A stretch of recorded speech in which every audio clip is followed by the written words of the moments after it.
If you ever find yourself dreaming of retirement on particularly tough days at the office, you may want to start visualizing yourself with a few more wrinkles and a lot less hair. Experts say at the rate U.S. workers are tapping into retirement funds, they may never be able to ditch the 9 to 5. Here with more is MarketWatch's Catey Hill. Catey, great to see you. So tell us, how many Americans in the past year have been tapping into their retirement funds?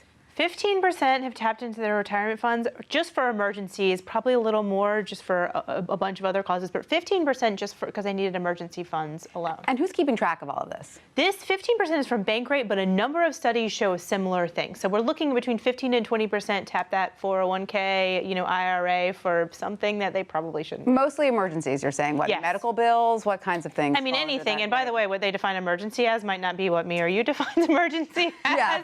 But this generally just said emergency. So if you thought it was an emergency, but it was you needed a new pair of shoes, I don't know. I know. That can be an emergency, depending on the occasion.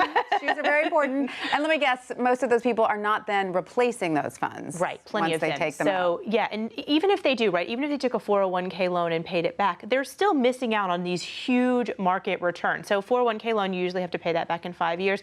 That money wasn't in there for 5 years. You missed out on a lot of market returns, which can cost thousands of dollars down the road. Not to mention the fees. So how Right. expensive is it to take out your retirement funds early? So these 401k loans have a variety of fees. Usually up front, you'll pay like a loan origination fee. There's usually a bunch of other little fees. There's an interest rate. By the way, early withdrawal of your funds is even more expensive because that you have to pay income taxes and then you have to pay a 10% fee. Right. So however you withdraw the money, it costs you. But looking at the whole picture, your whole retirement picture, let's say you're not doing so great in the 401k, but you have a nice home. Yeah. Can that help with the math? Sure, that helps with the math. When you retire, if you have a home, that's an asset. It helps with the math. By the way, it doesn't help enough, though, because Right. when you look at how much people are saving, homes, no home, it is just not enough.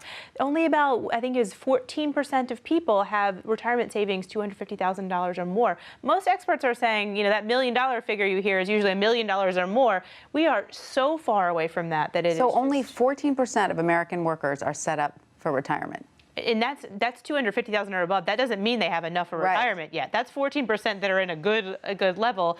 By the way, that excludes your home, but that doesn't. It's still, people are just so far away from that. All right, retirement's going to have to wait.